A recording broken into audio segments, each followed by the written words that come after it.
नमस्कार मित्रमैत्रिणींनो. गुढीपाडवा हा 3.5 मुहूर्तांपैकी एक मुहूर्त असल्यानं या दिवशी नवीन घर खरेदी करणं, वाहन खरेदी करणं किंवा नवीन व्यवसायाची सुरुवात करणं यासारखे कार्य केली जातात. कारण की हा दिवस अतिशय शुभ मानला जातो. त्याचबरोबर या दिवशी सोनं खरेदी करण्याला देखील अनन्यसाधारण असं महत्त्व असतं. पण ज्यांना सोनं खरेदी करणं शक्य नसेल त्यांनी 19 मार्च 2026 म्हणजेच गुरुवारी आलेल्या गुढीपाडव्याच्या दिवशी सोन्यापेक्षाही मौल्यवान अशी ही एक वस्तू खरेदी करून आणायची आहे. ही वस्तू तुम्ही घरात खरेदी करून आणल्यामुळे तुमच्या घरामध्ये पैशाचा ओघ वाढेल, आर्थिक समस्या संपूर्णपणे नष्ट होतील आणि देवी लक्ष्मी घरामध्ये स्थायी स्वरूपामध्ये वास करेल. तर ही वस्तू कोणती आहे, ती वस्तू नेमकी तुम्हाला कुठे ठेवायची आहे, त्या वस्तूवरती तुम्हाला कोणती सेवा करायची आहे, याविषयीची संपूर्ण माहिती जाणून घ्यायची असेल तर व्हिडिओ शेवटपर्यंत नक्की पहा. चॅनलवर नवीन आला असाल तर नक्की चॅनलला सबस्क्राईब करा आणि असेच माहितीपूर्ण व्हिडिओज पाहण्यासाठी बेल आयकॉनलाही क्लिक करा. त्यामुळं जेव्हा कधी मी नवीन व्हिडिओ अपलोड करेन तेव्हा त्याचं सर्वात पहिलं नोटिफिकेशन तुम्हाला मिळून जाईल आणि एक पण व्हिडिओ तुमचा मिस करणार नाही किंवा मिस होणार नाही. चला तर मग आपल्या व्हिडिओला सुरुवात करूया. हिंदू पंचांगानुसार प्रतिपदा पंचांगानुसार चैत्र शुक्ल पक्षाची प्रतिपदा तिथी 19 मार्च 2026 रोजी सकाळी 6:52 सुरू होत आहे. ती दुसऱ्या दिवशी 20 मार्च रोजी पहाटे 4:52 संपणार आहे. त्यामुळं उदय तिथीनुसार गुढीपाडवा हा 19 मार्चला साजरा करण्यात येणार आहे. या शुभयोगामध्ये केलेली कार्य यशस्वी होतात आणि ब्रह्मदेवांचा आशीर्वाद मिळतो. गुढीपाडवा का साजरा केला जातो याबाबत अनेक पौराणिक कथा सांगितल्या गेलेल्या आहेत. हिंदू धर्मातील पौराणिक कथांनुसार ब्रह्मदेवाने याच दिवशी सृष्टीची निर्मिती केल्याचा समज आहे. त्यामुळं हा सण नवीन वर्षाची सुरुवात म्हणून मानला जातो आणि हिंदू पंचांगानुसार हा दिवस अत्यंत शुभ मानला जातो. अजून एक पौराणिक कथेनुसार प्रभू श्रीरामांनी रावणावर पराभव करून विजय मिळवला आणि अयोध्यामध्ये ते परतले, म्हणून त्यांच्या स्वागतासाठी लोकांनी गुढी उभारली होती, अशी देखील एक संकल्पना आहे. या दिवशी आपल्या घरामध्ये असलेली दरिद्रता, गरिबी घालवण्यासाठी हा काळ अतिशय शुभ मानला जातो. गुढीपाडव्याच्या दिवशी हा उपाय करण्यासाठी तुम्हाला पहाटे लवकर उठायचं आहे. उठल्यानंतर आपल्या घराच्या अंगण स्वच्छ करून घ्यायचं आहे, घराची स्वच्छता करून घ्यायची. त्यानंतर स्नान करून आपल्याला सगळ्यात अगोदर देवपूजा करायची आहे. देवपूजा केल्यानंतर तुम्हाला सकाळी 10च्या आत गुढी उभारायची आहे. घरातील गुढी पारंपरिक पद्धतीने बांबूद्वारे तयार केली जाते. त्यावरती चांदी, तांबं किंवा पितळेचा तांब्या उलटा ठेवला जातो आणि त्यावरती स्वस्तिक चिन्ह तयार करून केशरी रंगाच्या कपड्याने तसंच लिंब आणि आंब्याच्या पानांनी फुलांनी सजवलं जातं. त्यानंतर घराच्या बाहेर उंचावर ही गुढी लावली जाते. गुढी लावल्यानंतर त्याची पूजा केली जाते. घराबाहेर उंचावरती गुढी उभारली जाते. गुढीवरती उलटा करून ठेवलेला तांब्याचा कलश असेल, त्या कलशावरती ज्यावेळी सूर्याची कोवळी किरणं पडतात, कोवळी किरणं परावर्तित होऊन आपल्या घरामध्ये येतात. त्यामुळं आपल्या घरामध्ये सकारात्मक ऊर्जा संचारते. आपल्याला गुढीपाडव्याच्या दिवशी करायचा आहे तो सकाळी 10च्या आतच उपाय करायचा आहे. अगदी ब्रह्ममुहूर्तावरती सुद्धा तुम्ही हा उपाय निश्चितच करू शकता. ब्रह्ममुहूर्तावरती केलेली कोणतीही सेवा खूप फलदायी ठरत असते. त्यामुळं ब्रह्ममुहूर्तावरती शक्य झालं तर त्यावेळेस तुम्ही ही सेवा करा. सकाळच्या वेळेस आपण ज्यावेळेस आपल्या घरासमोर गुढी उभारतो त्यावरती पुरणाची पोळीचा नैवेद्य दाखवतो किंवा नैवेद्य अर्पण करतो, त्यावेळी या उपायासाठी जी वस्तू आहे ती तुम्हाला आणायची आहे. ती वस्तू म्हणजे कमळाचं बीज. हो, कमळाचं बीज हे आहे ते तुम्हाला कुठल्याही फुलाच्या दुकानामध्ये मिळून जाईल. सुकलेल्या नाही तर ओलं आपल्याला कमळाचं बी असतं ते आपल्याला आणायचं आहे. त्यापासून कमळाचे फूल तयार होतं, ते बी तुम्हाला खरेदी करून आणायचं आहे.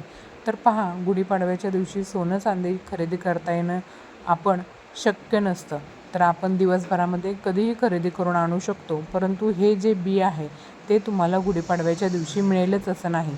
आदल्या दिवशी दुकानामध्ये तुम्ही गेलात आणि तिथं जर तुम्हाला कमळाचं बीज मिळालं तर तुम्ही ते अगोदरच्या दिवशी किंवा कधी तुम्हाला शक्य होईल त्यावेळी तुम्ही ते आणून घरामध्ये ठेवू शकता. कारण की गुढीपाडव्याच्या दिवशीच आपण त्यावरती सेवा करणार आहोत. त्यामुळे गुढीपाडव्याच्या अगोदर तुम्ही ही वस्तू किंवा ही बी खरेदी करून आणली असेल तरी देखील चालेल. याच दिवशी खरेदी करून आणावं असं काही नाही. तर आपल्या घरातील गुढी उभारल्यावर मग आपल्याला देवघरासमोर बसून हा उपाय करायचा आहे. तर सकाळीच आपल्याला देवपूजा आपण केलेली असणार आहे, त्यामुळे देवघरातील दिवा प्रज्वलित असणार. पण आपल्याला एक धूप अगरबत्ती देखील लावून घ्यायची आहे. कोणतीही सेवा ही अग्नीच्या साक्षीने आपण करत असतो. आता हा जो दिवा आहे तर तो आपण प्रज्वलित केलेला आहे, तो दिवसभर सुरू राहील याची काळजी आपल्याला घ्यायची आहे. कारण की अखंड लक्ष्मी प्राप्तीसाठी आपण सेवा करतोय, त्यामुळे दिवा जो आहे तो अखंड सुरू असायलाच हवा. आता त्यानंतर आपल्याला हे जे कमळाचं बीज आहे तर ते घ्यायचं आहे. ते तांब्याच्या तामणामध्ये ठेवायचं आहे आणि त्यावरती पाण्याने पंचामृताने आणि परत पाण्याने, पंचामृत नसेल तर दूध आणि दुधाने सुद्धा अभिषेक करायचा आहे. त्यानंतर कमळाचं हे बीज आहे ते स्वच्छ धुवून घ्यायचं, पुसून घ्यायचं. परत तामणामध्ये किंवा तुम्ही एखादी छोटीशी प्लेट देखील घेऊ शकता. त्या प्लेटमध्ये तुम्हाला कुंकू आणि पाणीच्या मदतीने स्वस्तिक शुभचिन्ह काढायचं आहे. ते शुभचिन्ह काढल्यानंतर त्यावरती आपल्याला मुठभर अख्खे तांदूळ टाकायचे आहेत, ज्याला आपण अक्षदा असं म्हणतो. तुटलेले फुटलेले तांदूळ तुम्ही घेऊ नका. शाबूत तांदूळ असावेत व ते इतर उपायांसाठी वापरलेले तांदूळ नसावेत. चांगले नवीन तांदूळ असे आपण घ्यायचे आहेत. तांदूळ आपल्याला घ्यायचे, त्याच्यानंतर आपल्या घरातील धान्यातील मुठभर तांदूळ तुम्हाला घ्यायचे आहेत. अगदी छोटंसं कापड जे आहे तर ते देखील तुम्ही ठेवू शकता. छोट्याशा कापडावरती आपल्याला अंथरायचं आहे कापड, त्यावरती हे कमळाचं बीज तुम्हाला ठेवायचं आहे. सोबतच आपल्याला अजून 2 वस्तू त्यामध्ये ठेवायच्या आहेत. तुळशीची वाळलेली काडी आणि या जे बीज आहे तर त्यासोबतच तुळशीची वाळलेली काडी आणि बीज हे ठेवायचं आहे. तुळस ही देवी लक्ष्मीचं स्वरूप मानलं जातं. भगवान विष्णूंना तुळस अतिशय प्रिय आहे, त्यामुळे तुळशीची ही सुकलेली काडी आपल्याला त्यासोबत ठेवायची आहे. त्यासोबतच आपल्याला 7 अख्खे मिरे ठेवायचे आहेत, जे आपल्या स्वयंपाकघरामध्ये मसाल्याच्या पदार्थांमध्ये आपण मिरे वापरत असतो बघा, असे अख्खे मिरेत आपल्याला 7 घ्यायचे आहेत.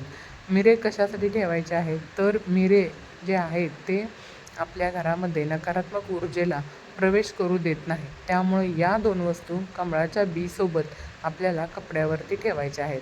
आता या सर्व वस्तूंवरती तुम्हाला हळद, कुंकू, अक्षदा, फुलं वाहून अभिमंत्रित करायचं आहे. आणि त्यानंतर ती जी प्लेट आहे तर ती तुम्हाला उजव्या हातामध्ये पकडायची आहे आणि त्यावरती आपण हे सर्व साहित्य ठेवलेलं आहे ते उजव्या हातामध्ये पकडल्यानंतर तुम्हाला 108 वेळा, बघा 108 वेळा गायत्री मंत्राचं पठण करायचं आहे आणि त्यानंतर तुम्हाला 1 वेळा विष्णू सहस्रनामाचं पठण करायचं आहे. बघा, विष्णू सहस्रनामाचं पठण करणं शक्य नसेल तर तुम्ही कनकधारा स्तोत्राचं पठण करू शकता. दोन्हीपैकी कोणतीही एक सेवा करायची आहे.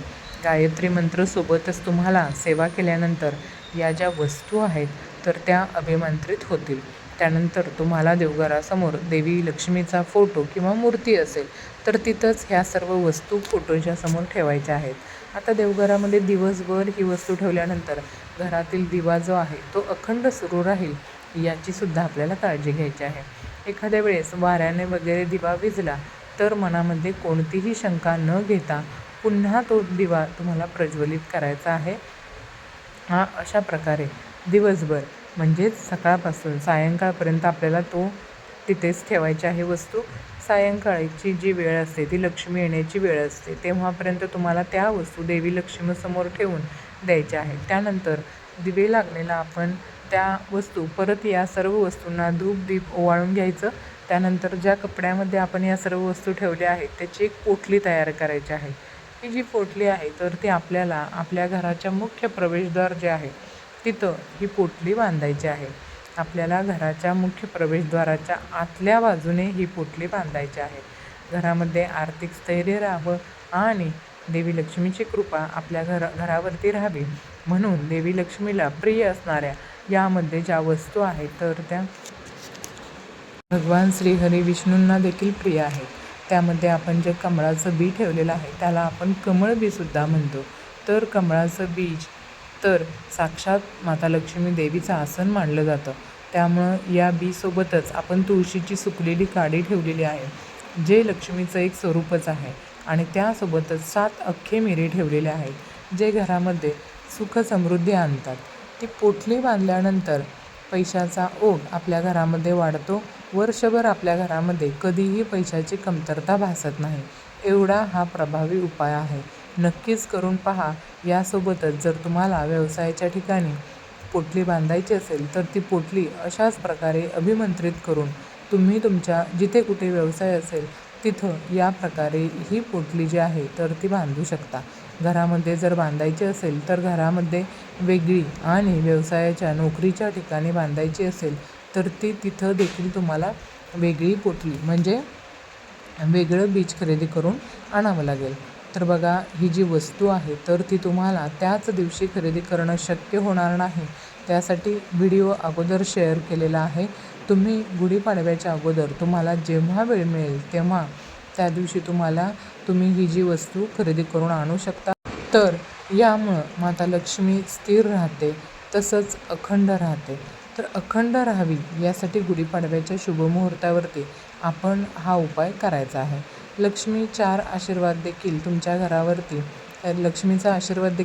घरावरती राहील. असा हा उपाय नक्की करून पहा. व्हिडिओ आवडला असेल तर व्हिडिओला लाईक आणि सबस्क्राईब करायला विसरू नका. धन्यवाद. श्री स्वामी समर्थ. जय जय